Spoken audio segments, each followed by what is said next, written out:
Our most welcome guest today is Dr. Ashley Zimmerman. Dr. Ashley knows what it's like to live in a body she once hated and the freedom that comes from learning to love it. Her journey required her to advocate for her reproductive rights, a skill she now shares with others on their own path to empowerment. As a pelvic health specialist, sexuality counsellor, doula, and doula educator, Dr. Ashley is deeply committed to being part of the solution our society so urgently needs. Her life's work is to help others feel empowered in knowing and embracing their bodies, nurturing their sexual health, and cultivating their deepest desires. Dr. Ashley is incredibly busy and offers private coaching sessions, small group instruction, and professional training for healthcare providers, bringing her expertise and advocacy to every connection. Right, there's a huge amount I want to ask, so I'm going to dive straight into it. Thank you so much for joining us. You're Yes, thank super you for kind. having me. I wanted to take you back a little bit to understand your formative years. What was it like growing up? Where did your own knowledge of your body and your sexuality and your experiences, where did that come from? Yeah, so I grew up in a household that we just didn't talk about things. There wasn't a negative connotation around anything, but we just didn't have conversations. And so I can remember being, pretty young and feeling like, is anybody else feeling this way about their body, or is it just me? Is anybody else wanting to know more about their body? Because it seems like people aren't interested. And if they're not interested, is something wrong with me because I'm interested, you know? And I had an older sister, and she was the one who I would ask a lot of questions to. Simple things, even like how to shave my legs, right? Like she was the one who told me that. And I remember being like, okay, I know that there's education that I'm supposed to get, but I'm not getting it. And it was the typical, sex ed in school where, to be honest, I think they told us that we got our periods, that sex was penis and vagina penetration, and that was kind of it. I don't know that there was any talk about consent. I certainly didn't know what it meant to hold boundaries for my body and what that would mean and how I could talk about that, how I could express myself. And so as I went through like high school and my young adult years in college, I was very open, I feel like, compared to a lot of the people I was around about talking about these things. And again, I'm like, is something wrong with me? Like, why am I so willing to talk about this? Why am I okay with asking some of these questions? I feel very fortunate that um like my early partners, I felt so safe with them that I could say anything. And I think that that's a true blessing. I understand that that's a privilege and not everybody has that experience. But from that moment on, I was like, this should be normal, right? I should be able to talk about the parts of my body and not hide them, not feel shame around them. But at the time, I didn't know that this was really what I was feeling. I just felt like, what the heck is going on? Why do I want to talk about this, but nobody else will? It's hard, isn't it? 'Cause then you have experiences and you're not sure whether should feel like this, shouldn't feel Right, like this, and right. people often are disappointed with their first partners, etc., and sort of think, well, what was all the fuss about? Yeah, Why is everybody so obsessed with sex? So really, yeah, is that it? yeah. And it's only until I think somebody I talked to recently was talking about the huge value in sort of self discovery, and Mhm. I think one of the things that we are taught or fear as young people is that masturbation is bad, and if you keep doing that, you'll go blind. And Yeah, if we ever did it, we did it in it was always very, very hurried. It was always, oh my gosh, yeah, somebody might come in or something. And I think there's that sort of sense. I was talking to a somatic healer, and she was saying that it is good to be able to gently explore your body and find out what you enjoy. And a lot of yeah, people don't get to do that until they're way out of their early yeah, adulthood. Way, way later when they have got time for themselves. I think actually I never really thought, what do I actually enjoy? yeah. And it's hard when you're not at that education. Exactly.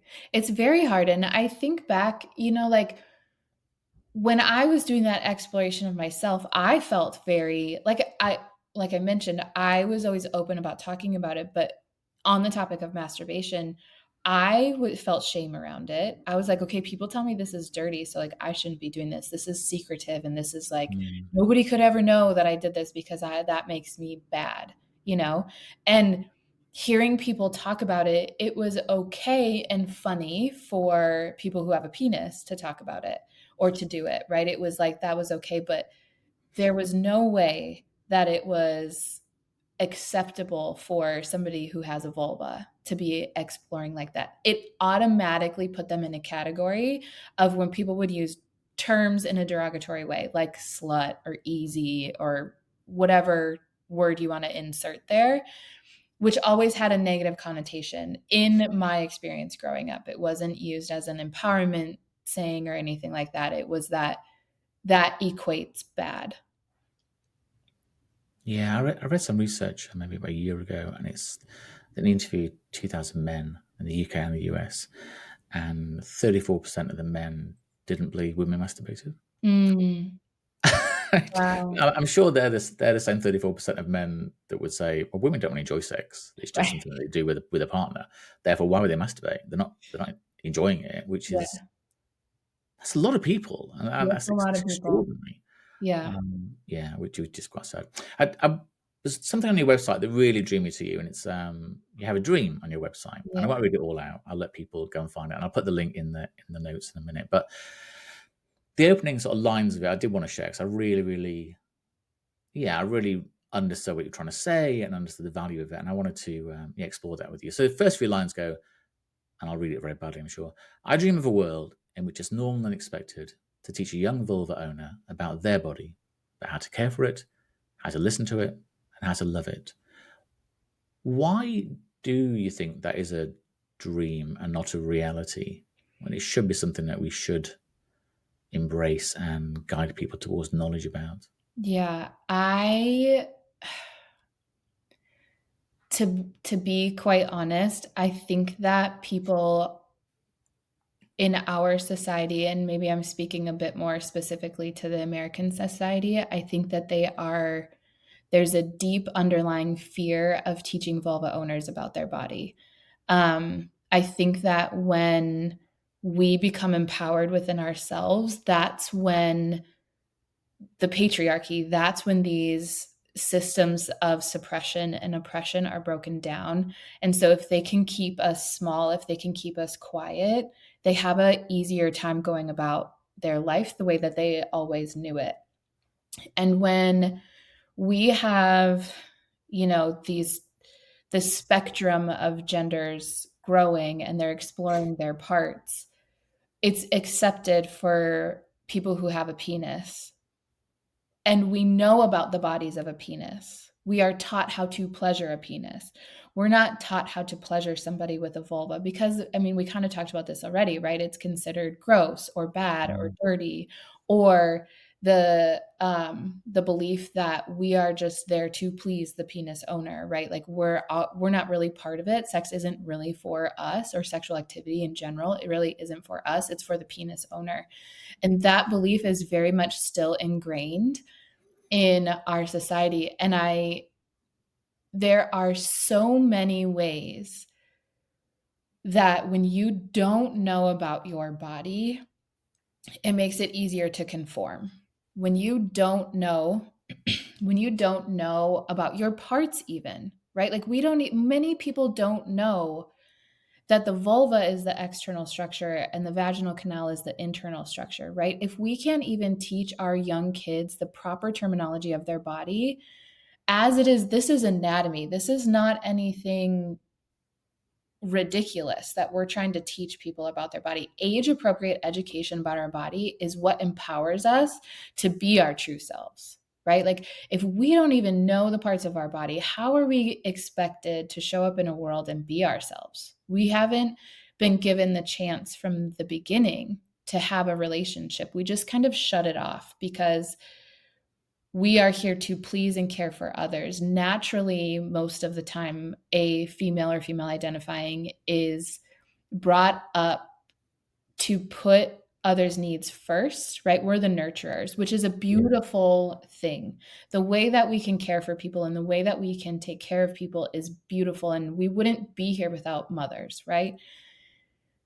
But it doesn't and it shouldn't have to come at the expense of diminishing what's going on in our own selves. And that's just not there yet. It's a deeply rooted, there are many different facets to this problem, and I think that some people aren't ready for it, especially here in America. I think there are just some people who aren't ready for that realization that like we deserve to have the same education that penis owners get. And I think some people just really don't know. You know, I maybe if they did know they wouldn't object or anything like that, but I think that there's just a huge lack in education that keeps this current system of our how we learn about our bodies going.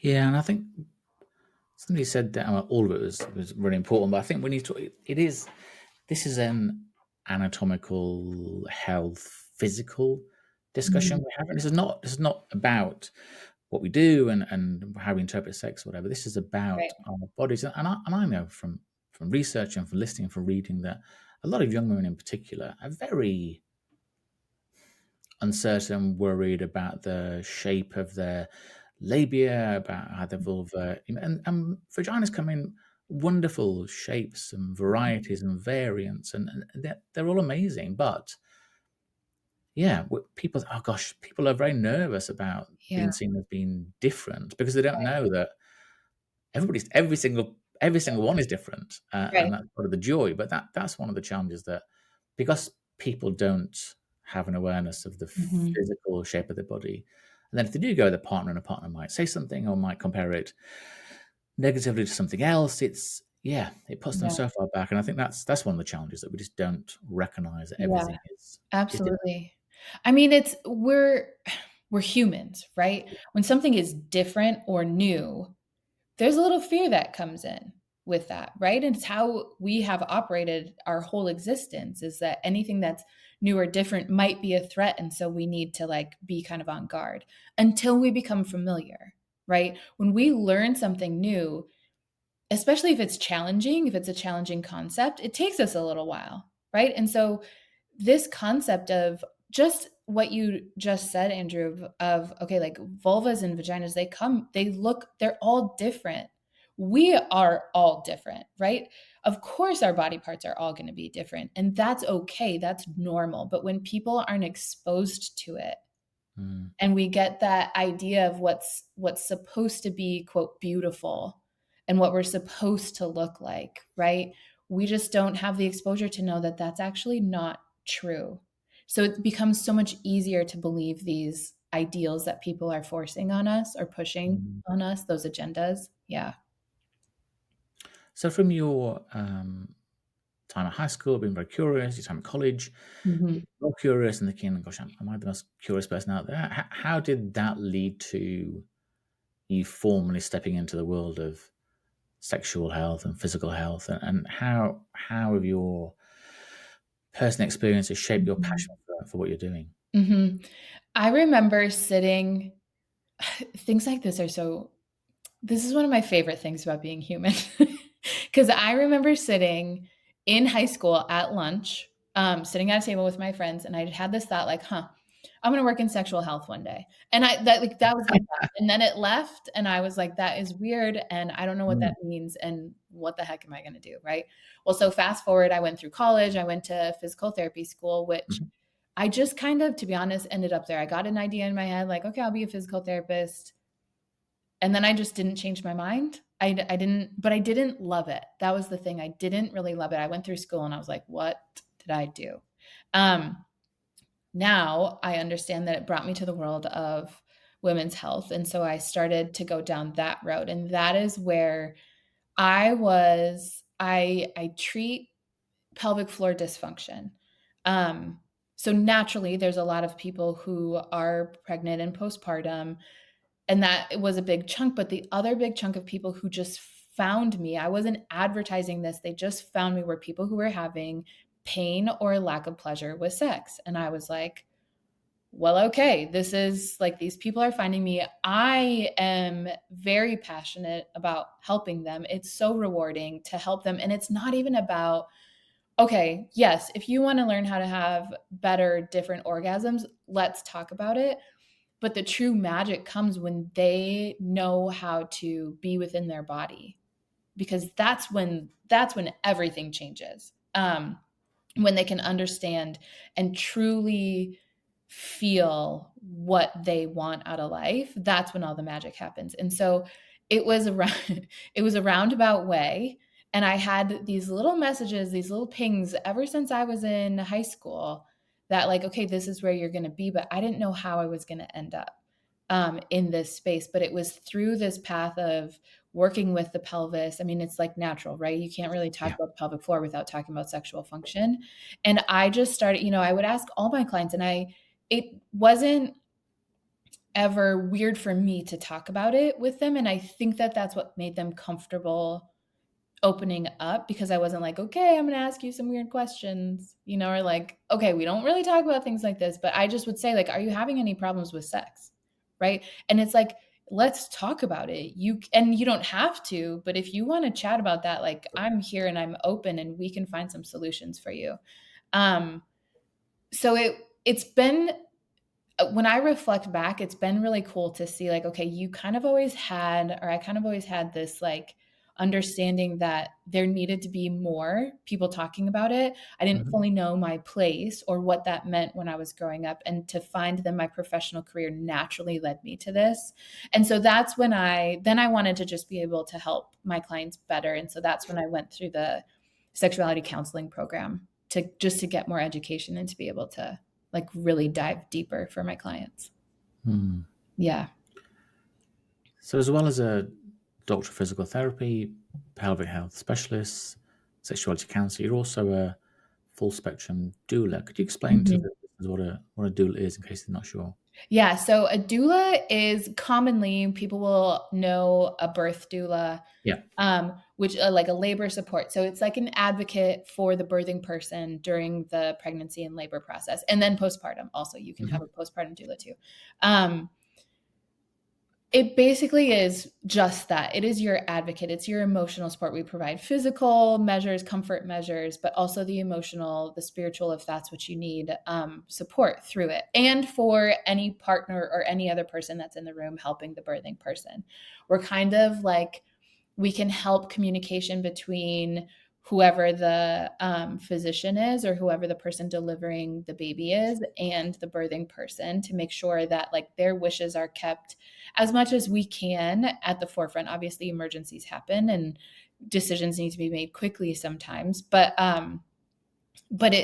we really are there to support the person giving birth.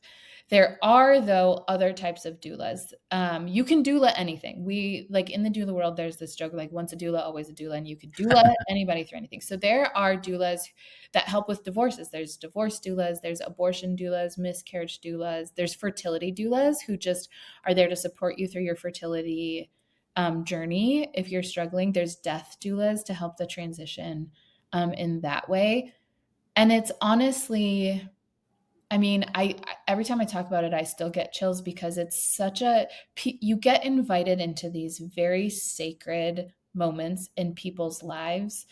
And without community and connection, I think we miss out on a lot of what those events can be, right? When we are fully supported and we get to have some of the burden taken away from us.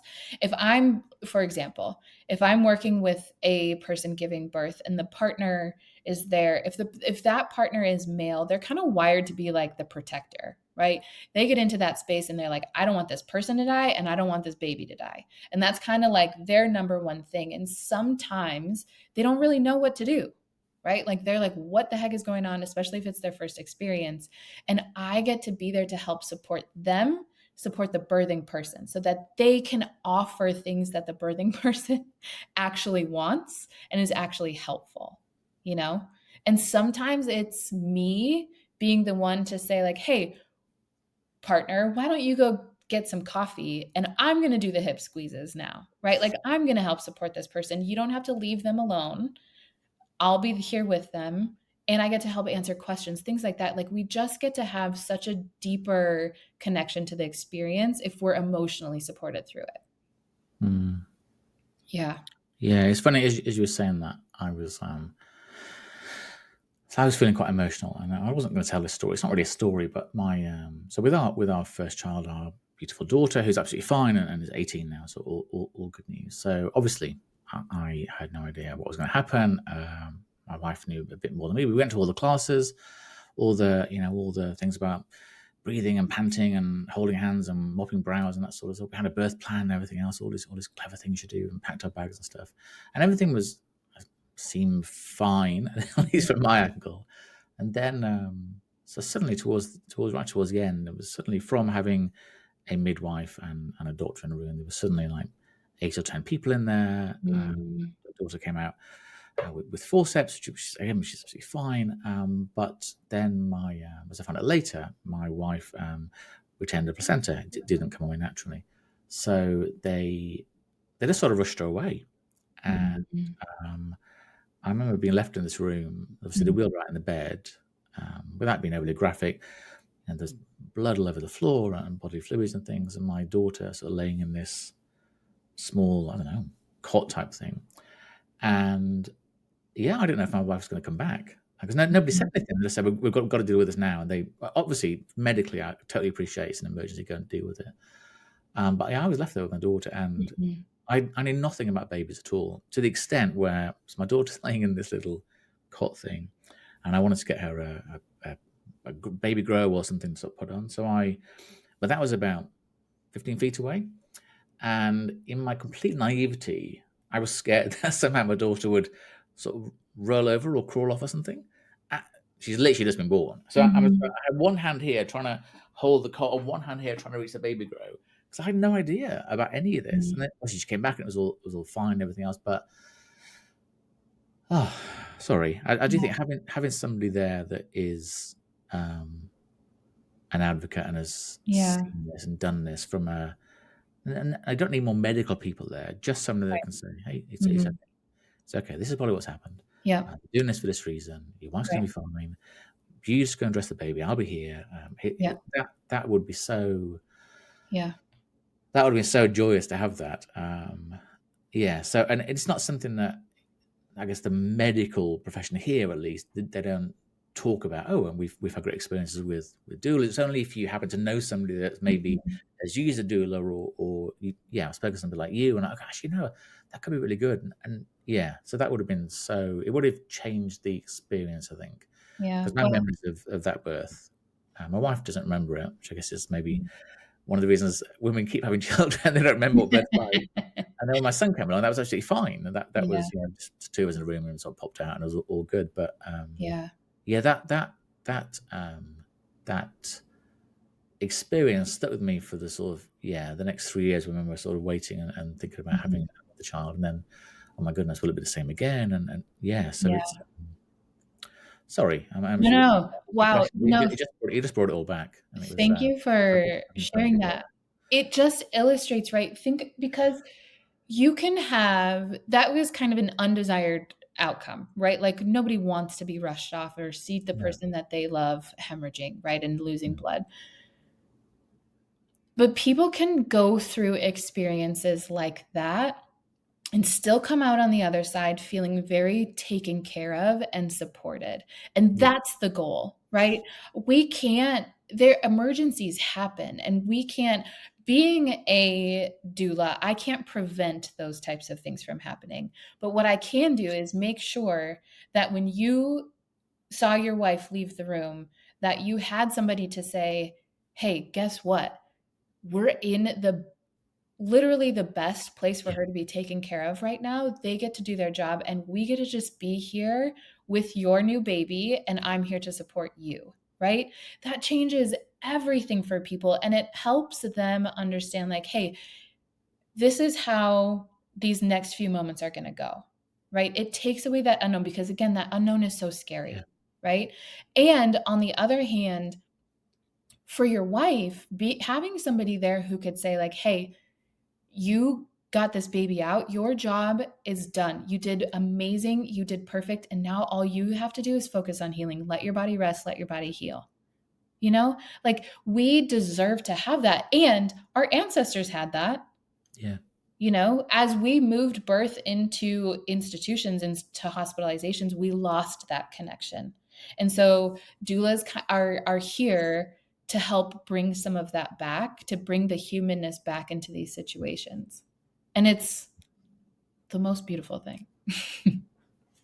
Yeah, and I like the fact that, like I say, you can do anything. Yeah, you can. It Yeah. is having that, and I have heard of, yeah, doulas for when you're reaching the end of your life. I think that's again, it's because like having your first child, death isn't something you've experienced, at Right. least either as the partner of that person, or the Mhm. sibling of that person, or the child of that person, or the parent of that person. You don't know. Yeah, you've seen films and you've read books and things, and it's either seemed to be incredibly harrowing, or it's incredibly gentle, or it's but having Mhm. somebody there that's just is thinking rationally Yeah.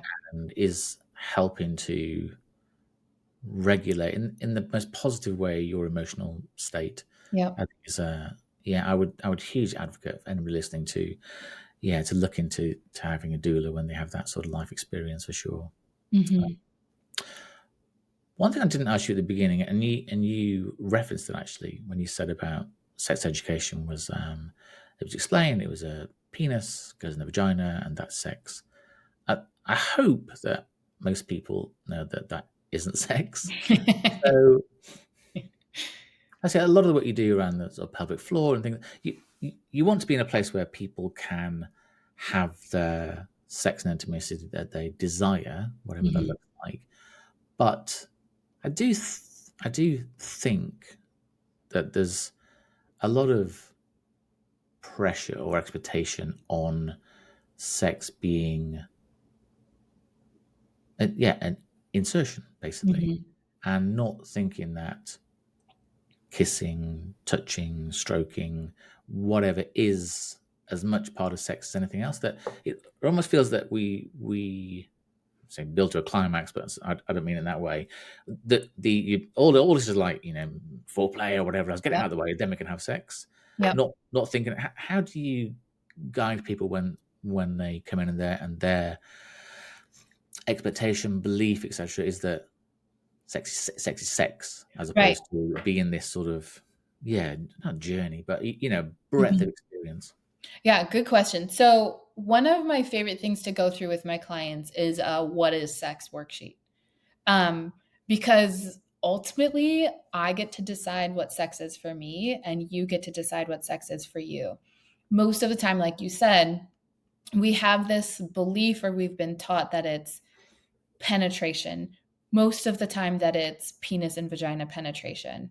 Um, And then maybe there's a couple of other things, like you said, that like you include with foreplay, but that's not set or, all of those things. And so when we pull everything back and we just say, hey, sexual activity is more than just the insertion. And what does that look like for you? And kind of helping them like step into the present of like, okay, what do I believe that it looks like right now? Like, what is my like basic understanding of that? And then what are the possibilities, right? If somebody knows that they really love kissing or they really love making out, that's a really good starting point for us to work off of, because then we get to say, okay, so in a sexual activity encounter, do you do that? Mm, Right? And how often do you do that? Are you doing that throughout the whole thing? Is it more of just that like foreplay part where you're standing in the kitchen and you make out and then you move to somewhere else, but then it's kind of like, then that's over, right? Why is it over? Do you want to include it with the other activities, right? So we get to then help understand how we can intertwine the things that actually for us are what we want to make up our sexual activity. And that gets to be fluid is another thing. So like what I feel like I want to involve in my sexual activity encounters now might be different 5 years from now. I yeah. might decide that I want to redefine my definition of sex to include other things, or to disinclude some things, right? Some things that I decide that I don't actually like that anymore. And that's okay. We get to change. It's not a black and white, this is sex, period, nothing else, right? It's so vast and there are so many different things that can be included. Mm. And I think it's really important to know that. So I think both for men and women, I think Mhm. the physical experience evolves as you get older. I mean, all women go through puberty and menopause. It's Mhm. just a fact. Mhm. All men at some stage will have penile erection dysfunction, or will find it more challenging, or whatever else. So if in your head, well, no, we've not had sex if we haven't done that, Mhm. then it's really difficult because for Yeah. a lot of women that go through menopause, it becomes a very, very different Yeah. physical and emotional experience. And how Mhm. do you? So I understand the work with the younger people about it, sort of exploring, experiencing, explaining what can be. How do you work with women that are perhaps a little bit later in life, of Yeah. have the menopause, going through the menopause, aren't it's probably not the most attractive you've ever felt. You have Mhm. hot flushes, you can gain Mhm. weight, you can go up and down, your hair feels different. There's so many things about it. Yeah. How do you help people in that situation? So, number one, I collaborate with some really good team members to help them, because one of the things about menopause is that all of these symptoms, right? The hot flashes, the hair changes, the nail changes, right? Mm. Just the weight distribution in our bodies. Those are all symptoms of a hormone imbalance. That's not a normal thing. It's common, but it's not normal. It is possible to go through puberty and menopause and the postpartum period still feeling okay, Mhm. right? Are we going to go through some uncomfortable times? Yes, of course.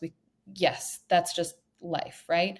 However, those those big symptoms that people talk about often, you don't actually have to suffer through them. And so that's like number one that I want my clients to understand when they're going through that period is like, hey, we can get you help, whether that's acupuncture, whether that's adding in a little bit of topical estrogen cream so that your vaginal tissues aren't so dry. And so when you have estrogen in your body, your tissues are more plump, right? Mhm. So through menopause, that decreases, and then your vaginal tissues they atrophy, or they can atrophy, I should say, a little bit.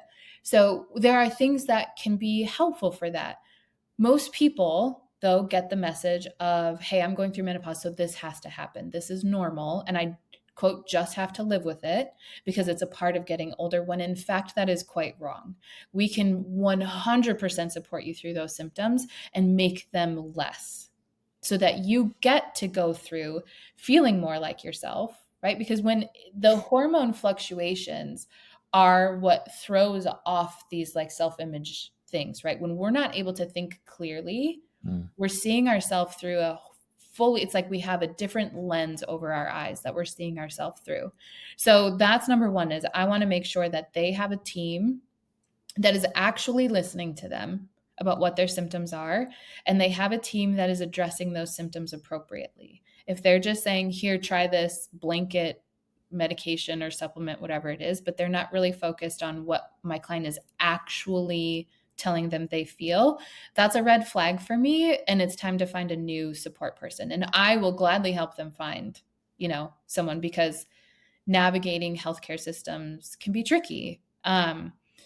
And then in terms of their tissue and in general, when we're talking about pelvic health, and if they still want to be like do the same sexual activities, but they just feel differently now, Mhm. we can talk about, hydration and all of that. But we can also talk about, okay, this part of your body maybe feels a little bit different. Does it feel different to the point where there's like pain, right? And we need to maybe talk about some activity modification, or does it feel different and it's an invitation to get to know your body on a deeper level, right? I don't know that we can go through life knowing everything there is to know about our body, because we're constantly evolving, we're constantly changing, we're constantly growing, and if we choose to, right? And that's one of the best things again about being human, is the fact that we get to keep knowing ourselves. It's the most special relationship we're ever going to have. is with ourselves. And so through this time, it's just another invitation to say, hey, okay, it's kind of like meeting a new friend, right? I've got to start small. I've got to, like, I'm not going to dive into all the deep stuff. I'm going to say, like, hey, what do you enjoy doing? Right? More of like the surface level kind of, right? Before we dive in. And we've got to give our body that respect to say, I understand that we're going through a lot of changes. I need some self-compassion. I need some grace because I might not feel my best. And on those days that I don't feel my best, that's okay. I don't have to love every single thing about me every single day. That's unrealistic. But on those days where I'm struggling, how can I still respect my body to give it the, like, for example, I'm still going to give it water, right? I'm still going to Mhm. give it some food, the necessary things we need to survive. Maybe I'm going to just wear my comfy sweatpants all day because that's what makes me feel best. So I don't have to think about my body as much, right? Things like that are helpful as we transition through here while we're working on the actual cause of what our symptoms are. That's so important. And I think one of the other things is hopefully having a supportive partner, friends that you can Mm-hmm. talk to openly as well. Because if as a woman you feel that you're going through it, well, it's my body, it's my change to deal with, Yep. and your partner's still expecting the same things that you've done for a long time, it's not going to be Yeah. it's not going to feel healthy. It's not going to feel No. positive Right. because Totally. things have changed. And a lot of people, hopefully, if they get to that age, that they might well have been together for 20, 25, 30 years, who knows? And we do change quite a bit in 25 years. We Mm-hmm. really do. And maybe we haven't asked our partner in the last Mm-hmm. month, year, 10 years, what do you enjoy? Yeah. Does what you enjoy change? Does actually, because I think I'd like to try this, or I enjoy this Mm-hmm. now, or I don't really like that anymore. I know I've done that for 20 years, but yeah, I never really liked it. Yeah. But I just don't think we have those. I don't Yeah. think necessarily have this conversation because life goes on around us. You've got Mm-hmm. children, family, work, whatever else, Yeah. and you might fall into this routine of doing this same thing Yeah. on a increasingly irregular and infrequent basis. And Yeah. as you're both changing, Right. you don't have that discussion, which is it's a shame, really. Mhm. I'm so glad that you brought that up. You know, it's interesting because around the age of 45, of course, everybody is different, right? But around the age of 45 is usually when men will start to kind of pull away from sexual activity. And oftentimes, what I hear is that it's more so that if the male partner, if there's a male partner, that the male partner is the one kind of withdrawing more. And what happens is they're kind of going through their own shift, right? Like their drive just isn't there anymore, or they're worried about what kind of erection they're having and can they hold it and things like that. And in those moments, right, that's probably one of the first times where they're really questioning, like, hey, what, this is new territory for me in the sexual activity realm, right? And they don't have the support either, Mm. right? Like nobody talks to them about that. Like unless they're like really, unless they have friends or unless their doctor, they've actually talked to their doctor about it. But even then it's difficult for them to bring it up to their doctor because they're like, no, no, no, no. I'm a man. I'm supposed to be good at this, right? Like I'm fine and I've been fine my whole life, right? What's actually happening? Um, so I don't know that there's enough compassion and support given to the male partners also because they're also shifting, their body's also shifting. And when we talk about a supportive partnership, the fact of being like that constant wanting to get to know the other person, right? Yes, there's a relationship with ourself, but if we are in partnership with another human and they're important to us and we want to engage in sexual activity with them, whatever it is, right? I hope that we all get to the point where that constant growth that I was just talking about is included in the partnership and included in the sexual activity within the partnership as well. Because if I'm saying that I know my partner right now, okay, it's kind of wild that I would think in 20 years that partner's going to be the same person and their body's going to be the same person, right? And I mean, I think anyway, this is my personal belief right now is like what an incredible opportunity to kind of get to know yes, it's the same person, but to get to know the different aspects of that person for however long I'm with them, like what is special? Not many people get to do that with another human, right? This human that you're with in partnership, there's not many people who know them better than you. And if I'm lucky enough to be in that person's life, I want to get to know them forever. That's like, Yeah. that is I don't know. It's just so special. Yeah. It is, and just thinking, yes, I've been married for 22 years, and so 20 years ago, didn't have children, Yeah. was 20 years younger, and yeah, a lot's changed in that time. Mhm. Even physically having two other people in the house with you all the time Mhm. changes how you act around each other, and Mhm. yeah.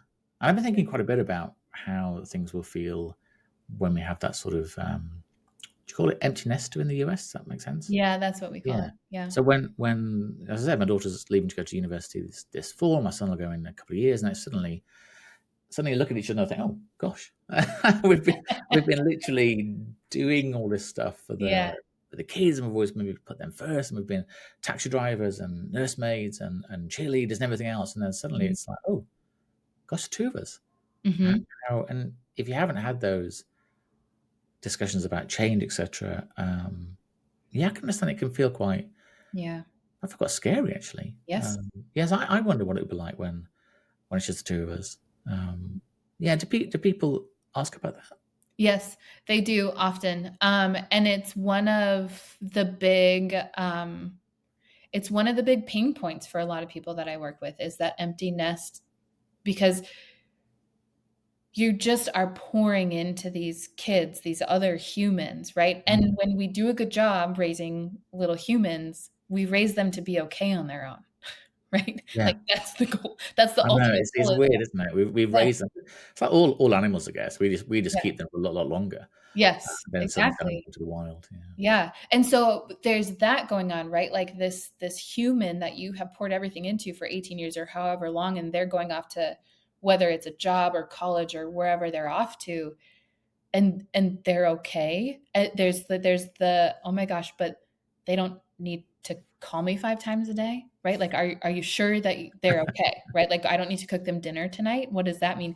And then on top of that, so there's a shift in what our current identity is, right? Because we're no longer their chef or whatever you want, yes, right? Or their taxi, like you yeah, said, right? But then there's also, okay, now there's this whole other human in the house where our relationship has shifted to be more of a support to these other people. And how do we shift back into this twosome where we're just going to be around each other more? And what does that look like? Because if hopefully along the way, right, there's been some connection points, and most of the time there is, yeah. right, there's been some connection points, but now how do we bring back in some more connection points as we're moving through this transition period, understanding that you are going to have some needs that I'm not aware of, and I'm going to have some needs that you're not aware of, and how do we have this renegotiation of this contract that's been between us to support both of them, right? Because I can't expect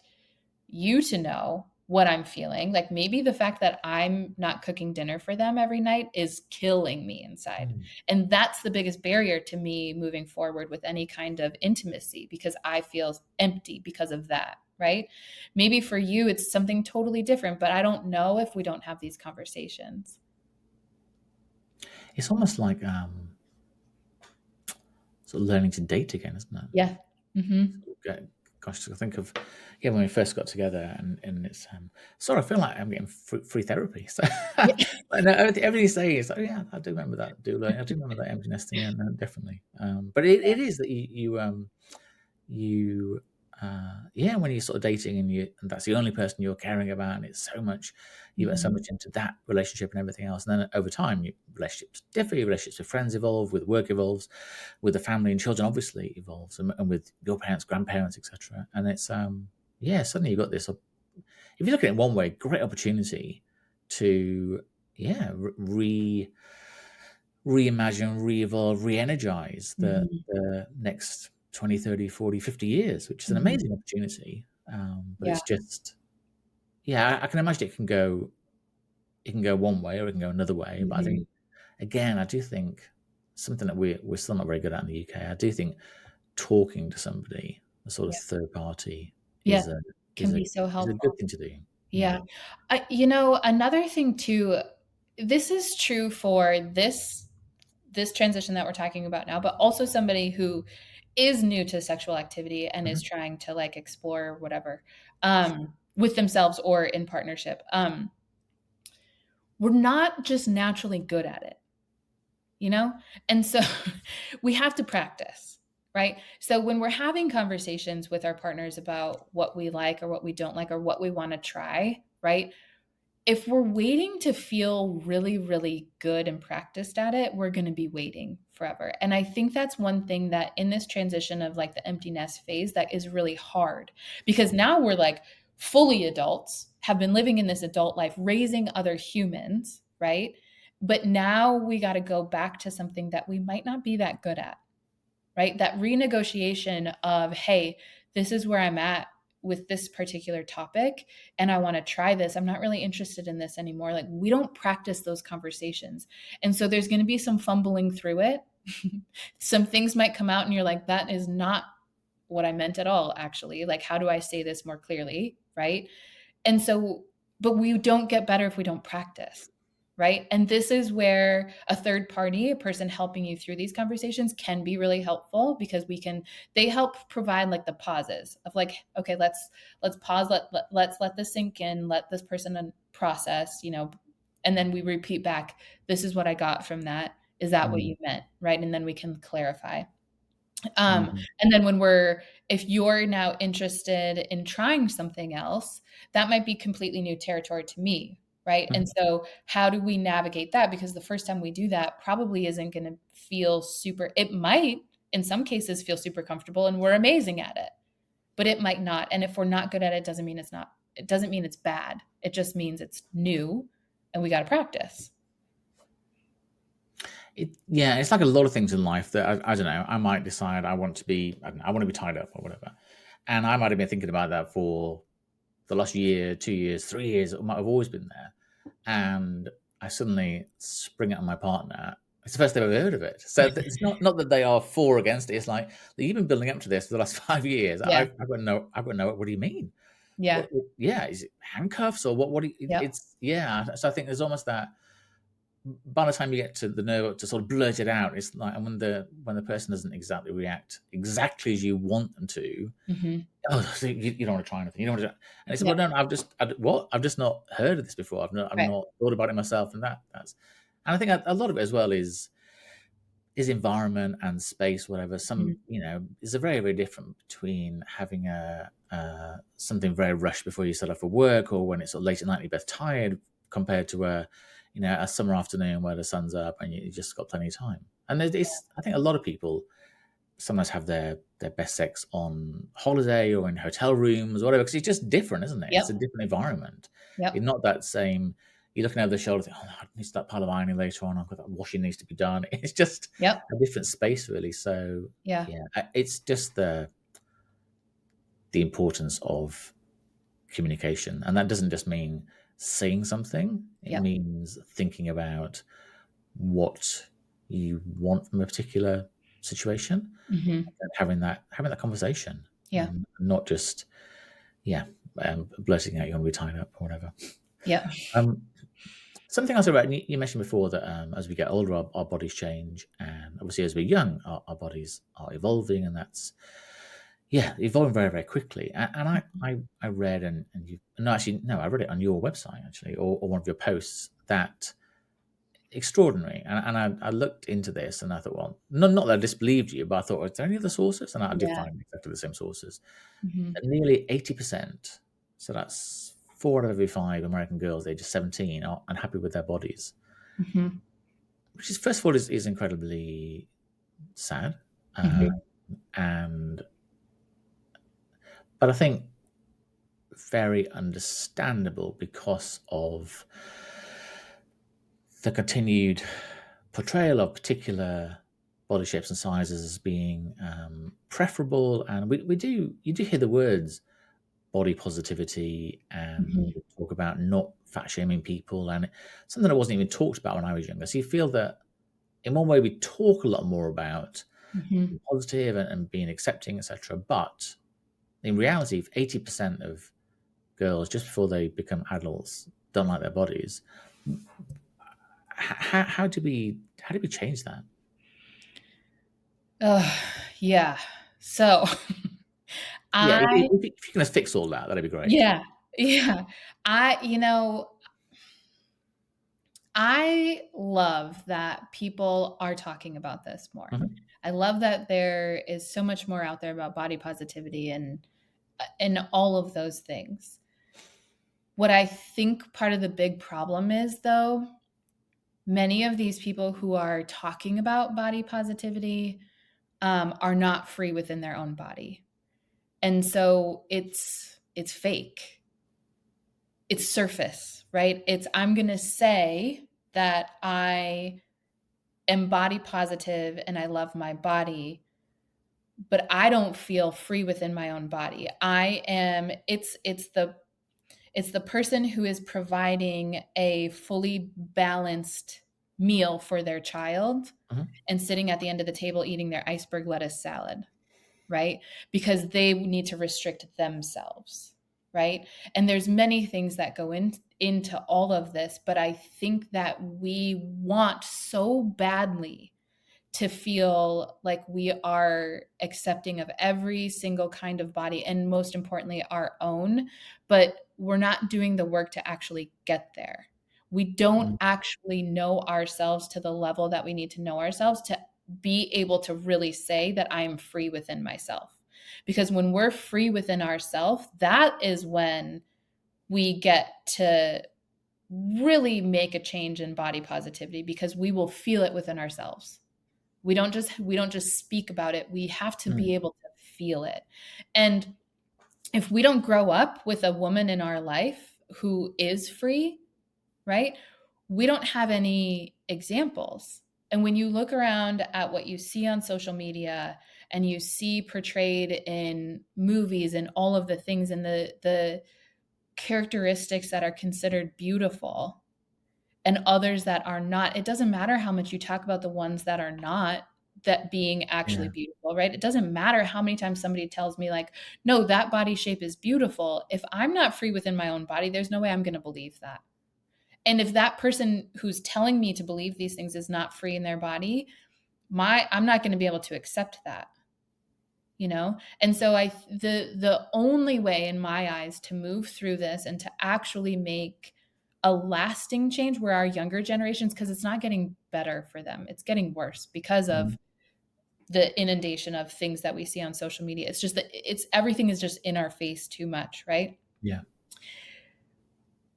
In until we decide that as an individual, I'm going to take the responsibility to know myself, it's not going to change.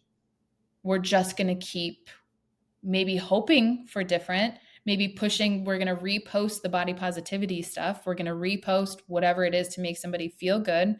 But if we're not doing the work to change it within ourselves, we're never going to move forward. I said in my intro that you at one stage hated your body. Is that, Mm. I'm not saying is that true, but how did you Yeah. move on from that? I think, well, I assume that many people do this, right? But even I mean in high school, I was someone who it's so wild to think about this because I was somebody who didn't get my period until much later. And you Mhm. think like, why would you ever wish your period to come, I right? was going to say, once you get it, it's like, okay, that can go back. Yeah. Um, but all my friends had it, right? So again, I'm like, what the heck is wrong with my body? And then when I did start to change, right now I'm literally looking at myself in the mirror, pinching the skin on my stomach, looking at the skin on the back of my legs and my butt, and being like, why is it looking like this? This is gross. I don't want to wear swimsuits around my friends. My friends were um, size zero, right? And in this is again, it's so wild to think about the place where I came from because they were a size zero, I was a size four. That's That's tiny. exactly like but I'm concerned that my thighs are too big because I have to wear a size four. right? And I was in cross country. I didn't want to wear those little shorts or track. I didn't want to wear my little track shorts because I was like, look how much bigger my thighs are compared to them, right? I don't look like them, so I need to cover up, right? And then through all of that, then you go and you like when you're starting to explore with other people, right? Have sexual activity interactions with other people. Now, all I'm thinking about as I'm doing that is, okay, can they see those marks on my legs? Are they looking at how loose my skin is on my butt? Right? Like all of those things, you know? And so yeah, there was a period where I didn't wear shorts in the summer at our county fair when it was 100 degrees because I was afraid of what my legs looked like. All my friends had shorts on because it was hot, you know, like and I refused because I didn't want people to see my legs. And it wasn't until I decided, truly, I had to make this internal decision of like, okay, I want to feel different. I don't want like this is exhausting. This is it's taking all of my emotional and mental energy just to exist like this. And I didn't do it alone. I mean, God bless my therapist, right? Because she was she was necessary in order for this change, but it was also necessary that I decided that I was going to have a belief in myself that I could feel different. And it doesn't mean also I don't want to like trick anyone. It doesn't mean also that I don't still have days where I'm like, you shouldn't wear those shorts, you know? Like that's normal. I can't expect myself to just all of a sudden never have those thoughts again, right? Like our brains are fascinating things. They will hang on and hang on and hang on to things even when we're actively trying to dismantle them, right? Those thoughts will creep back in. Yeah. And some days I'm really good at shifting out of that. Some days I can easily move and be like, okay, this isn't actually true. You still are beautiful. You still, and I will believe that. Like, I'll believe it deeply within myself. And there are days where I have to just wear the baggy sweatpants because I just want to think about my body less. So I wear the things where that doesn't draw attention to it for myself. Um, yeah, so that I mean, and I don't know, you know, there's countless tears that go into shifting your belief about yourself. There's countless like times where you want to give up. I can guarantee you that what's on the other side is so much better than where you're at. And I promise you that having support through it is what you deserve.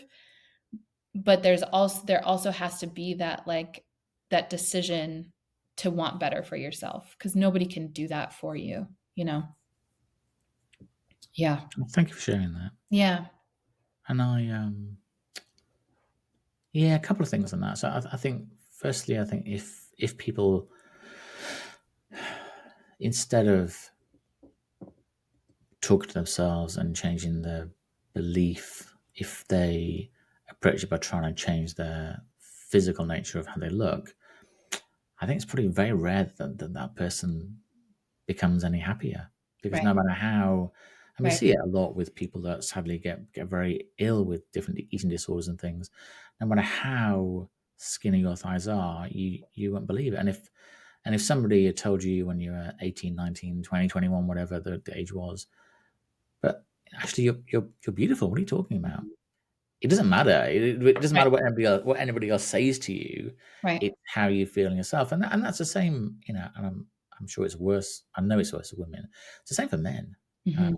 we think we look terrible, or we hate to get dressed in front of the mirror, and we think, my goodness, that's there's a lot more there than it was before. Not in a good Mhm. way, but Yeah. some days you can feel absolutely wonderful. But no matter Mhm. what somebody says to you, no matter how convincing somebody might be, you just think, yeah, they're not seeing me naked, or they can't see me from that angle, or it must be they caught me in a shadow or something. But yeah, it is only going to come more positive when you commit to listening to yourself, really, and Yeah. accepting Yep. what it is, Yep. and that must lead to a lot more positivity when you are exploring a relationship or being with somebody, etc. Because you're feeling good about yourself, Mhm. then I think you hold yourself differently, and you express yourself differently emotionally. I think you emit more positivity, which is such an attractive trait. Mhm. I think when you have a relationship, it must make the relationship, yeah, Yeah. resonate more. Yep. Yeah, for sure. When you are talking to people, and it seems odd even to say these words, but there are still lots of taboos or misconceptions, feeling that something's wrong with Mhm. me if I think this or want to do this, whatever. Do you still find that that is a topic that people struggle with? That whatever their upbringing was, whatever their young adulthood was like, that even though they might feel a certain way or want to be a certain way, that they're just too restricted to explore. How do you help people to get past the fact that they might see it as being a taboo topic, or it's Mhm. something that is wrong or whatever? Yeah. I mean, so for everybody's different, right? Yeah. And we gotta sorta just meet people where they're at, but there very much is a whole lot of stuff that Mhm. comes from people's upbringing, right? That shapes the way they think in their present, in their present life. The things that I hear a lot still are just that sex is bad, or that it's still shameful, it's dirty, or that I can't express myself. Um, that there's also then like another subcategory of the realization that pleasure is normal, and that if you have a body with a vulva, there are different kinds of orgasms, and that penetration often doesn't provide the clitoral orgasm that most are looking for. Um, and so those are the big things that I see in my practice, is those two things of like I feel bad talking about this because I feel like a bad person, or if the partner I'm with doesn't know that I'm struggling to have pleasure and I want to have pleasure, I don't know how to bring that up, and that makes me bad, and that means that I don't really love this person, or I'm not into this person because they can't give me pleasure, right? When Mm. really that's obviously not true, right? Like, and so it starts with, okay, where do we find the blocks? Sometimes those blocks are too intense to go right into. I don't believe in forcing someone to sit with those things that are really scary for them in order to move through them, right? If somebody is having a hard time feeling safe in their body, it is not my place to say, okay, this thing that you're talking about that's really hard and uncomfortable for you, and you really are afraid of going there, that you have to sit with that and wait till it just goes away. That's not my place. That is not what anybody should do. And there are people out there who try to do that, right? Um, my job is to say, okay, where's the in then? Where's the in with their body? It might be Mhm. something that is totally different. It literally might be that we start with, like, hey, here's some pelvic mobility exercises that's going to, one, just kind of help your stability, your core strength, and your back pain that you sometimes get, that you mentioned casually, that Mm. has nothing to do with this over here. But now we're going to move the pelvis, because guess what? Moving the pelvis, we're going to move around all of that energy. And we're going to shift and try to get some things out of your body. All of the stored emotion, whether it's joy, happiness, sadness, trauma, fear, all of that is stored within the tissues of our body. Mm. And if we want to release it, we got to move it.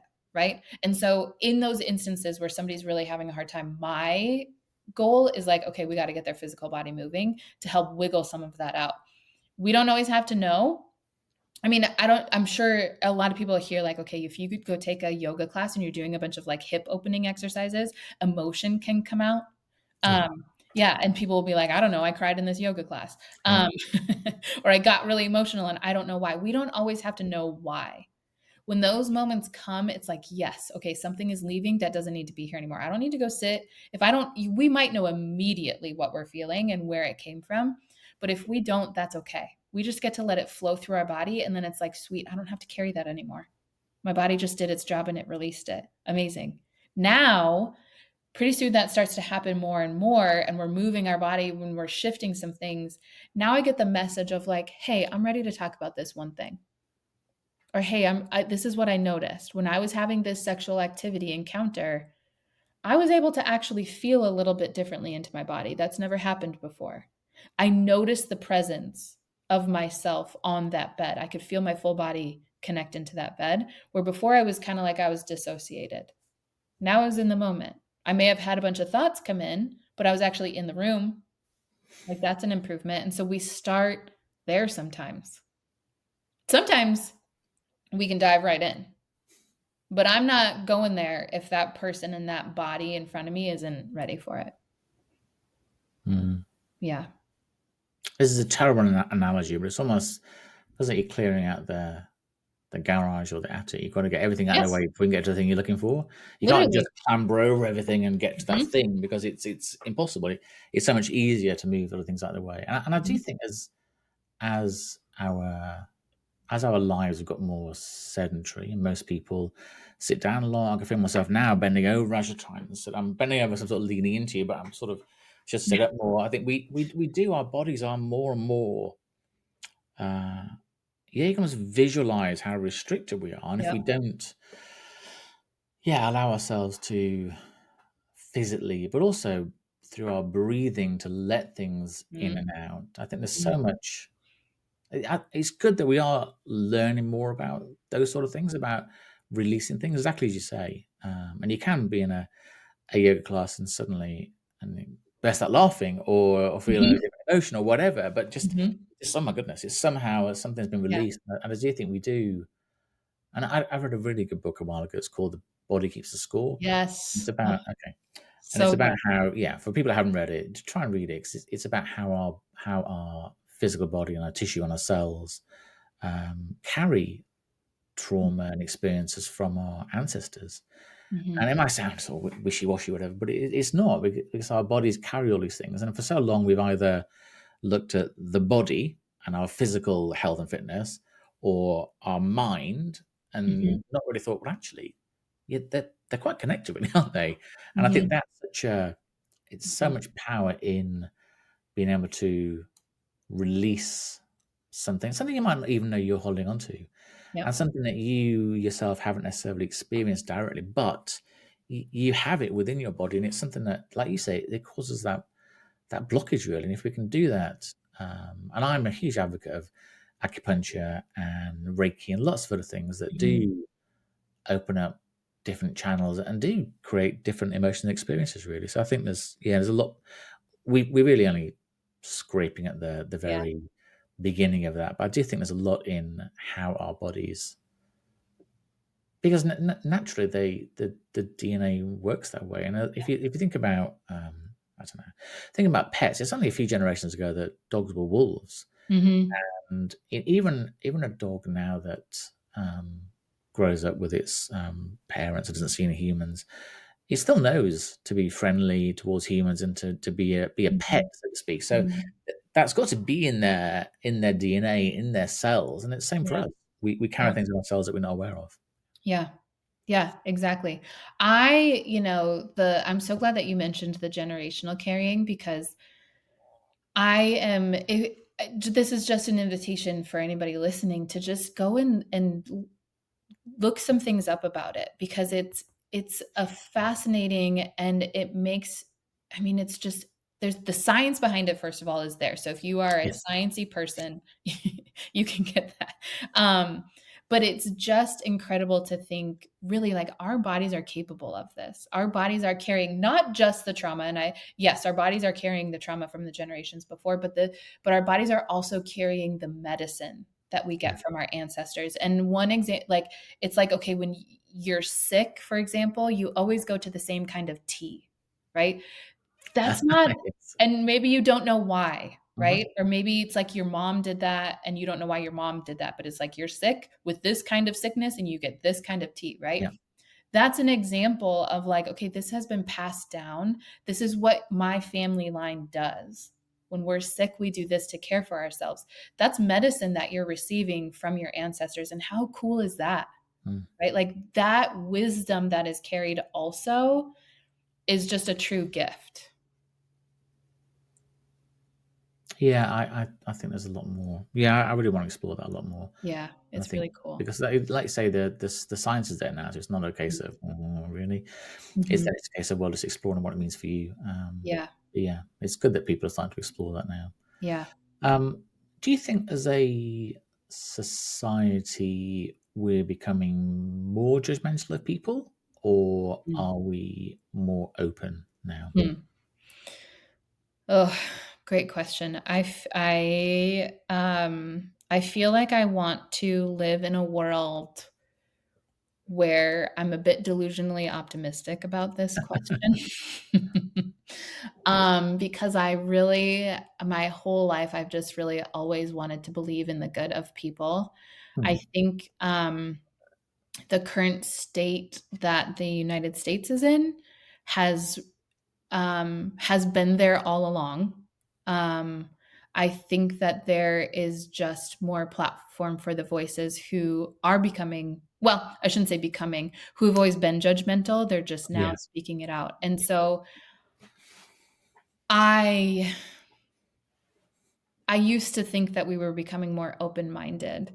I think that the voices of the ones who are more judgmental are a bit loud right now for me to fully see through and really believe in the optimism sometimes, and that makes me really sad.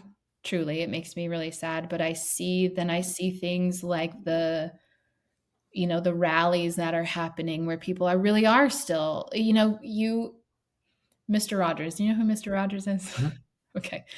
Mr. Rogers said in moments, I don't know the exact quote, the beginning part of the quote, but like in moments of chaos or disaster or something, look for the helpers because they're always there.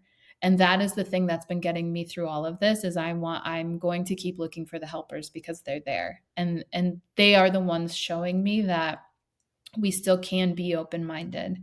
We still can be more loving and accepting, and there are people walking that life. Not everybody is closing the door to these to just humans living authentically themselves. So I don't know if that really answered the question, but it's a conflicting thing within my body right now because I want to believe so much that as a society in general that we are becoming more open-minded but the voices of the ones who aren't are pretty loud right now. Yeah, it's a really, from a historical point of view, it's a very interesting time, and doesn't necessarily Mhm. help people that are living in fear, or feeling nervous about having a lifestyle that others um, are very negative about. I think this it's one of the interesting ironies with social media, in that Mhm. in a lot of ways it allows people to communicate very quickly and very loudly with people Mhm. that follow some of you.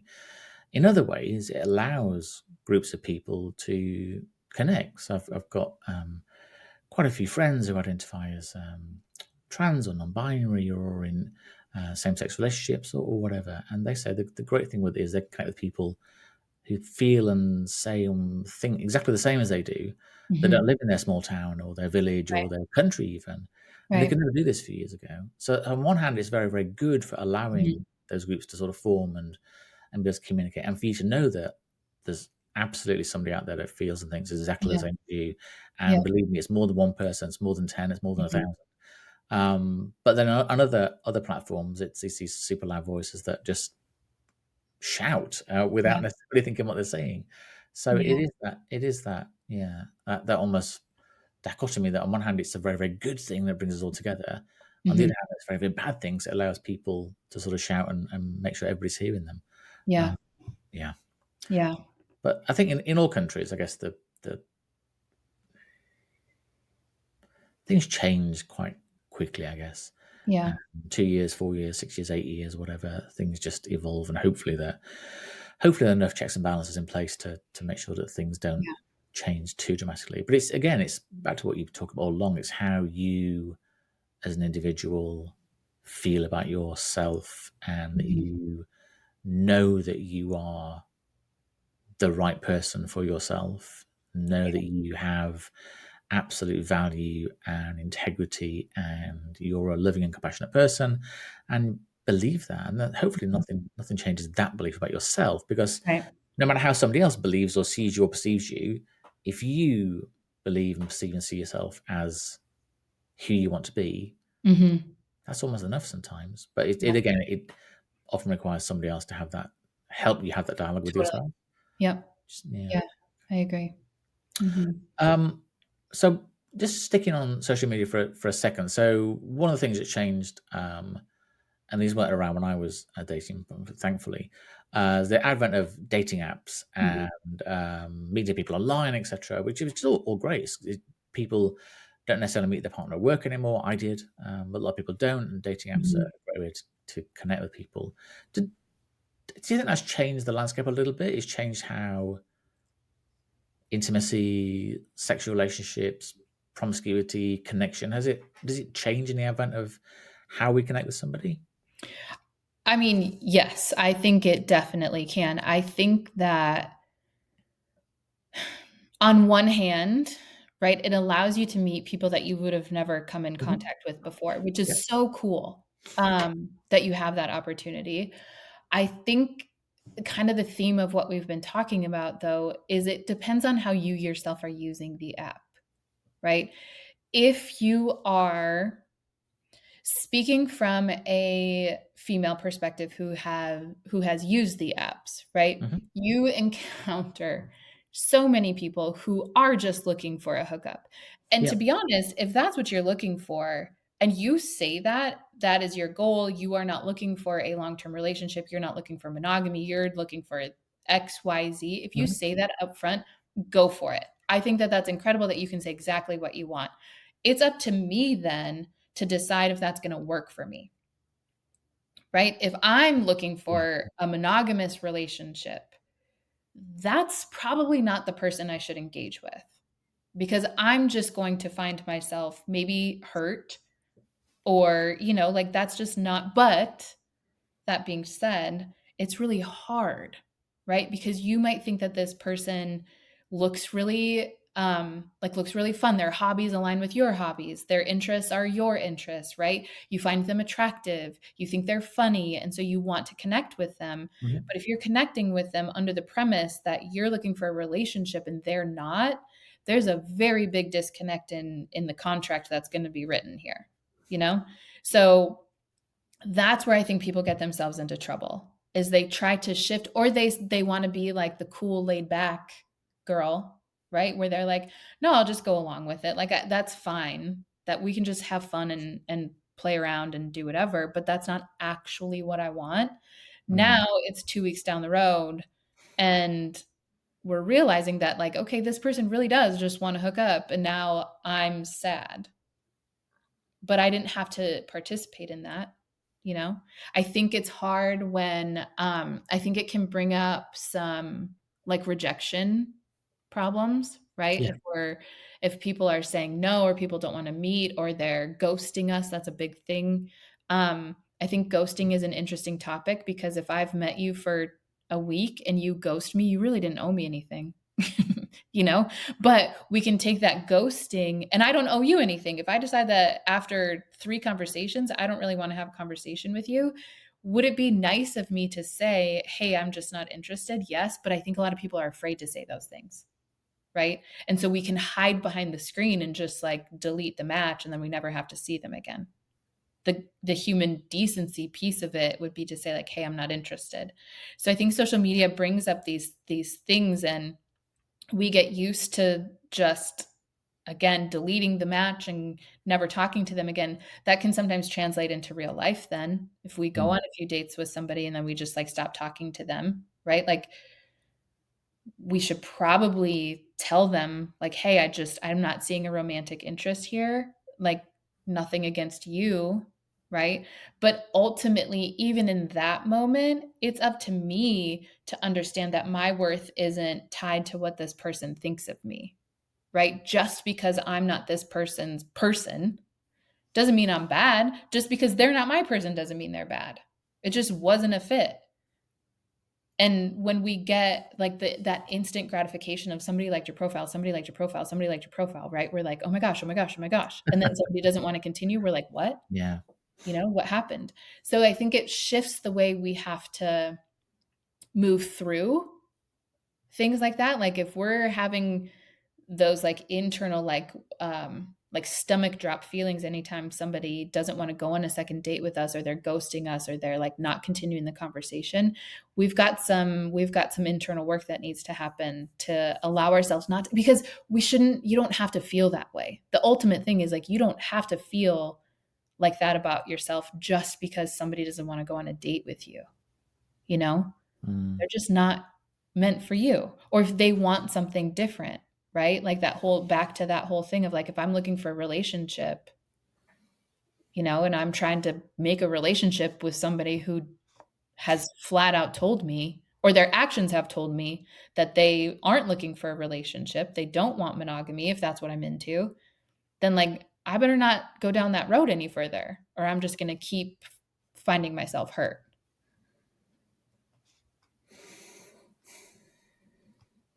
Yeah, as somebody that's never had to use them or had cause to, it's a bit of a minefield really, because you sort of want to believe that people are being very honest with their Mhm, profile, whatever.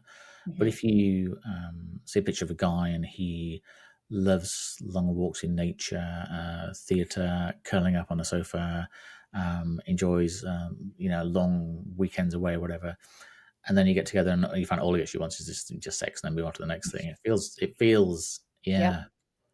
You must Yeah. have that sort of lie detector, just sort of Mhm. attached to it, really. So he really mean, because somebody says, I've got a friend of mine, a lady, and she's very happy with sort of hookups, and she knows exactly what she's going to get, what they're going to get, and everybody's very happy. And they might see Mhm. each other once, twice, 3 or 4 times, who knows? Might Yeah. go back after a few months, see each other again, but both Yeah. parties are very, very comfortable with what they are. And I just think that, yeah, I don't think you necessarily go on to a dating app um, in the hope of feeling better about yourself. So I think you might come have a long relationship, think, oh, I'll go on a dating app, I'll get some sort of self esteem back, whatever. And I think you've almost got to go into them with, as you say, feeling very comfortable and confident in Yeah. whatever happens, and as long as people are honest, not disingenuous, then it's Yeah. yeah. But I think it's Yeah. yeah, you've got to be in a certain headspace to be on there. I think really. Mhm. It's so interesting too. I find often, so I work mostly with people who don't have a penis. So I'm speaking from that experience of working Yep. with mostly that body. Mhm. Um, but many of the people who I work with who have been on it and they're finding themselves really feeling bad when like something doesn't work out. And so then you ask more questions and it's like, well, okay, we went on 3 dates over the course of 3 weeks and that was it, right? That's 3 encounters in person with this person, right? This isn't somebody that you're spending 24/7 with and now all of a sudden they're just gone out of your life, right? Yes.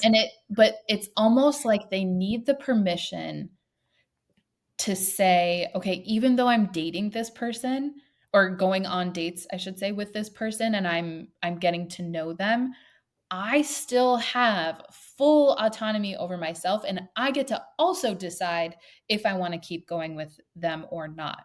It almost becomes okay, I have to prove that I'm cool enough to keep hanging out with, instead of going in and saying, I'm interviewing them just as much as they're Mhm. interviewing me to see if we want to be in each other's lives.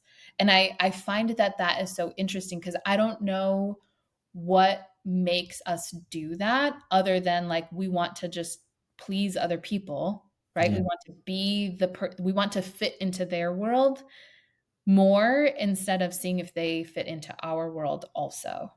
Mm. And do you find it's a very different dynamic? So if you have male female dynamic versus a female female dynamic, is because I mean everybody has their own, obviously their own personality, and people have Mhm. positive, negative, whatever else. You can't just say, well, the gender just changes everything. But Yeah. is it very different? I, speaking from like my client's experience, I find that when they talk about like female female relationships, I find that they have more communication. Yeah. Um, but I don't know, to be honest, that there's any less hard feelings if Hmm. there's rejection, you know what I mean? But I Yeah. do think that there are some there from my experience, obviously this is different for everybody, but Mm. that there is more communication. Hmm. Yeah. Which kind of makes sense, I guess, because Mhm. if you grow up high school, college, whatever, then still the majority of relationships that are out there tend to be male and female Mhm. or something like that. So as a woman attracted to women or a man attracted to man, etc., then you're gonna have to have better communication skills to Yeah. find the people, to talk to them, to have that dialogue, etc. Mhm. So yeah, and Mhm. if we don't have much sex education as people that are attracted to the opposite sex, then sex education, if you're attracted to the same sex, Yeah. must be woeful, or isn't even allowed in some libraries. I know to talk about. So it just Yeah. isn't. No, that isn't. No, it's man and woman. That's it. Yes. So once you navigate past that, and then being brave enough to try and approach somebody, yeah, Mhm. it must have to be pretty refined and Yeah. tote communication skills. Yeah. Just one other thing about online. So we talked about this briefly before we started. So the access and availability of porn has changed massively in the last Mhm. 20 years. And for people that are in any doubt how big porn is, so Pornhub, as an example, gets 3 billion hits a month. So Wow. half of the population of the planet goes on Pornhub once a month. Mhm. And not all of those are people that clicked on it by mistake Mhm. or got a dodgy link. It's people are looking for this stuff. And that's only one Mhm. site. And most of the porn companies are owned by big business now, and it's a massive data play. So if Mhm. you look at how much data is available on those 3 billion different hits, it's a massive industry that we can't deny. And it's changed from when I was younger. It was in magazines that you very, very rarely saw, but they were, oh my goodness, they were incredibly exciting whenever you managed to snaffle one from an older brother or whatever. But porn now, and most boys access porn between 12 and 13, is very, very different. Yeah. And people aren't necessarily emotionally ready for what they're seeing, or Right. it influences what they think a sexual encounter should be. That all Mhm. women shouldn't have vaginal hair. That most women enjoy being with more than one partner. That Mhm. women are very happy to go straight from vaginal to anal sex, and etc. So most women like choking, rough sex, or whatever the things are Yeah. that are out there. How, Yeah. how do do you find that people without a penis that come to you to talk, that some of their partners, their behaviors influenced by what they see, and how do you help people navigate Yeah. that isn't necessarily, I don't want to say it's not reality, because obviously it's real, but it isn't necessarily what everybody wants. Mhm.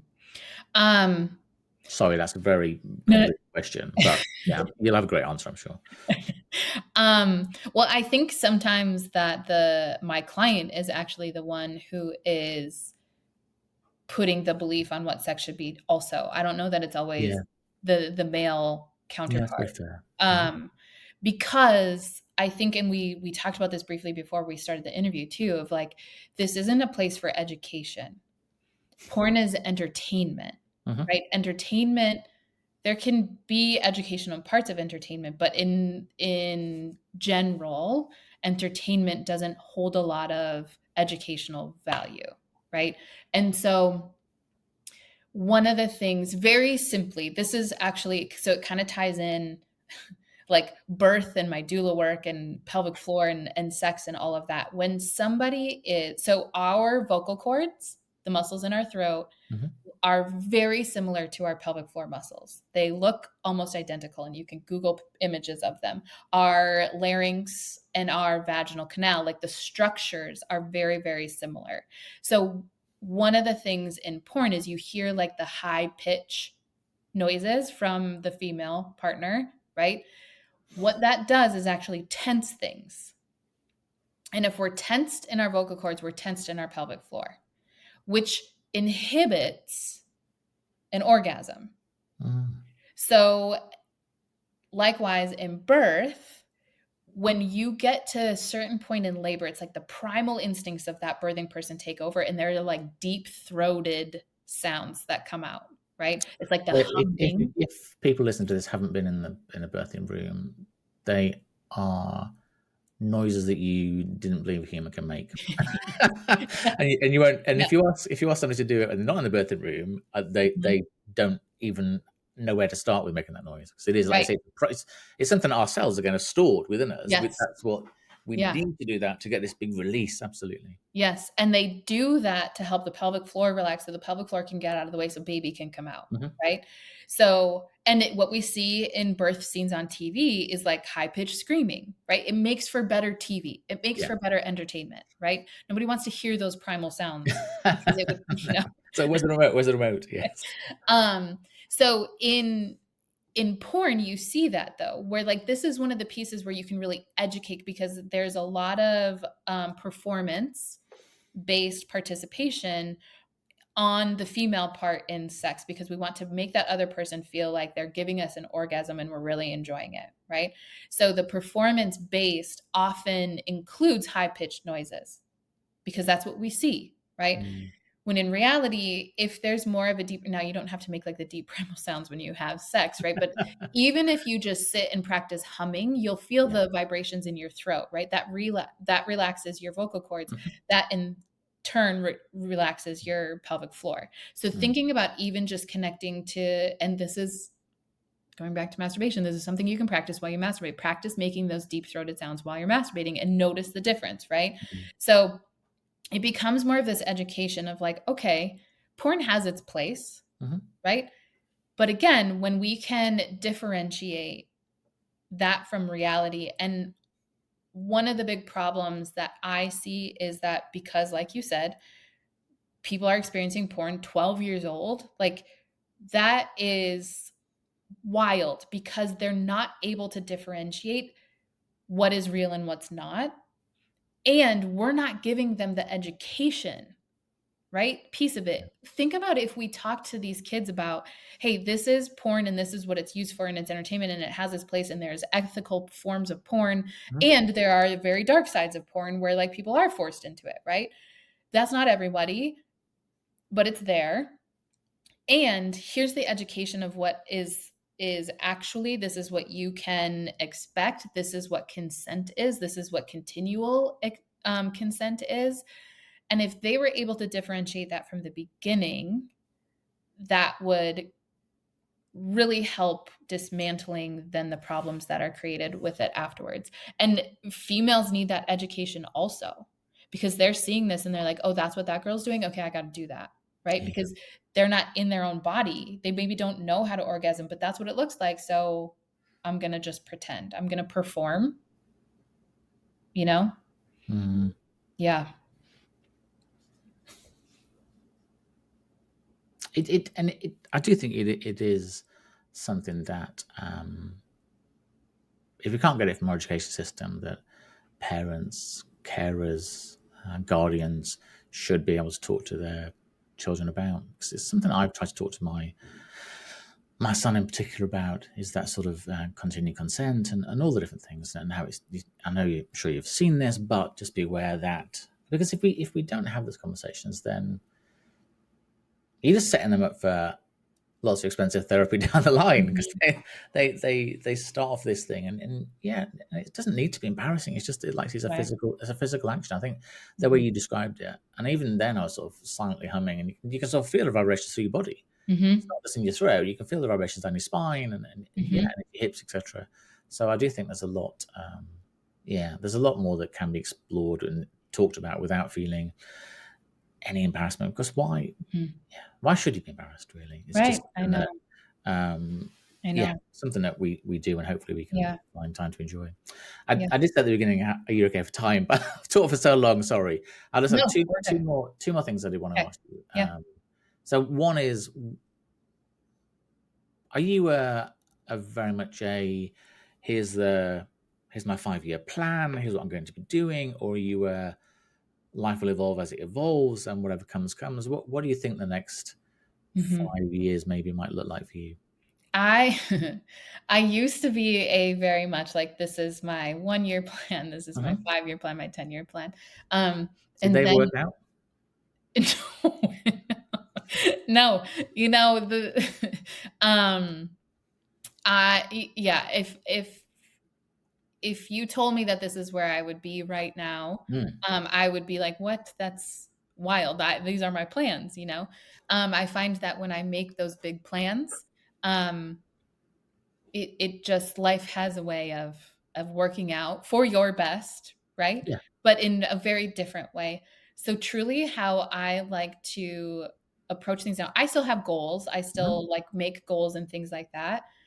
I focus more on, and it's a struggle still, like some days are better than others, but I focus on how I want to feel now instead of the hard, this is the point I'm going to be in my life, right? I'm 37. I thought I would have kids by now.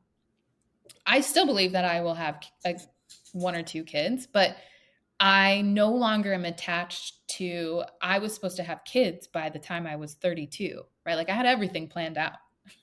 And that's how it was going to be.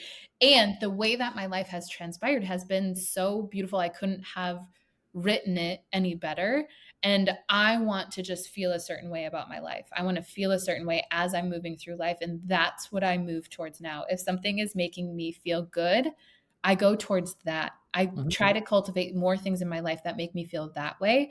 If something is starting to make me feel really anxious or constricted or like I'm forcing myself to do it, that's my sign. That doesn't mean I have to blow everything up and stop right in that moment, but that's my cue of like, okay, this might not be for you. How do we shift away from it? And that's the thing that's hard because sometimes you have things in your life that you really, really, really want to be for you, Yeah. and they're just not, Yes. right? Yeah. And Yeah. I like I just had a huge transition in my life, and I was speaking with my mom and I said, it would have been nice if I could have listened to those little pings before I was like smoked over the head with a frying pan, right? But but I just wasn't Yeah. ready to listen, and that's okay also, right? Like I'm not going to put shame on myself because I had to, for whatever reason, I had to go and I had to like see the things to be true, right? I wasn't ready. And then when I was ready, that's when I made the shift, and that was the perfect time. So, yeah, it's more of a I go towards the feelings. Mhm. Are you happy? Yeah, I am. And it's cool to say that, Mm. so there's no, like, restriction in that, where I have said, "Yeah, I'm happy," knowing deep down, like, that's I'm just Yeah. giving you Yeah. what you wanna hear, so you get off my back. Um, but now and again, it doesn't mean I think this is a big misconception is that when people are truly happy, that every day is perfect. Yeah. Like I said, I still have days where I struggle, where I'm like, you better not wear shorts," like, cover yourself up, right? I still have days where I am really anxious or days where I'm like, I'm not pretty enough. I'm not smart enough. I'm not good enough. I'm too much of this or that, right? It doesn't mean that those days aren't there, but I am so secure in myself now that I know even on those bad days, I'm still here for me, right? Like that belief doesn't falter. And I had to work really hard to get there. But it's there now. And like I said earlier, like that is what the goal is. That's what's worth it on the other side of all of that work. That's Yeah. so wonderful. That really is. That Mm. really is. So many people you ask, and they'll say, "Yeah, I'm happy," and you can hear there's a but in their voice, Mhm. but there's not in yours, and Yeah. that's so good. The final question I wanted to ask Yeah. was, so you spend a lot of time with other people, and some people come to you with very difficult situations, have lived through trauma and are experiencing some challenges. How do you protect and nurture your own mental and physical well-being? Are you a mindfulness person, a Mhm. journaler, a runner, a gym person? What do you do Mhm. to look after yourself? Yeah. I have a couple of different things. I am a journaler in the sense of like, I don't write like page by page. It's more of like random thoughts. Yeah. So my journal is full of just like clusters of they're Mhm. not written like neatly on the lines. Um, I do that. I listen to I really enjoy guided meditations. Mhm. I use the app To Be Magnetic if anybody is curious. I really enjoy So called those. to be To my Be message. Magnetic. Okay. Yep. Um and I will do them a lot with a walk. Yeah. So I have a really hard time just sitting and meditating. I find that my nervous system can get a little bit deeper into these things as I'm walking, as I have some kind of physical movement. And so that's what works for me. There are people who can just sit for 20 minutes and maybe one day I'll be there. But I think all of our nervous systems, right, are so different. We've got to figure out that's when I feel most at rest. My brain actually is what I'm trying to say, is when I'm walking and doing the meditation. Um, and I'm a gym person, and it's interesting. I will select music based off of how I'm feeling. Um, and there are moments like the other day, this is how I know that I am really working through some things, is I will cry during a workout. And I used to really try to I'm not like bawling in the gym. Well, sometimes I've had to leave and be like, okay, get yourself together, you know? But I will be working out and I'll have some tears like roll down my face. And that for me is when I'm releasing anger or anxiety or just really, really heavy feelings. Yeah. Um, and that's how I really know if that's happening. It's like, okay, there's some things here that like really need some release. And that's kind of like my cue, like, okay, today's a day for like a little bit more self-compassion. I'm going to move a little bit slower with the rest of my day if I can, those types of things. And I have a therapist, and I sometimes see this person every other month, and sometimes I see them every week. I think we go through phases where we need a little extra support, and we go through phases where we can go a little bit longer in between. But I think that we all deserve to have somebody who can, walk us through some of these things, a sounding board that is completely different than anybody who is in our life. And I have tried a few different ones. I have one now that I've been working with for a few years that I am just so grateful for, right? It's but it sometimes takes a couple tries to find the right fit. But yeah, so those are my main ways. Mm-hmm. It's good because, yeah, unless we look after ourselves, we can't look after other Totally. people. Yeah, I Yeah. always think of the airline oxygen masks, and they would say, "Fit yours, Mhm. we fit anybody else's." And you think, well, actually, yeah, it makes sense. If you can't Mhm. make sure you have enough oxygen yourself, you can't share it with other people. Yeah. Um, I Yeah. just want to say thank you so much. Uh, Yeah. Thank you. you're Yeah, you're a really special person. You're Oh, really making a difference, which I think is probably the most important thing we can do as people. mm. So yeah, no, thank you. Wow. Thank you. This was great. I'm so happy to be here.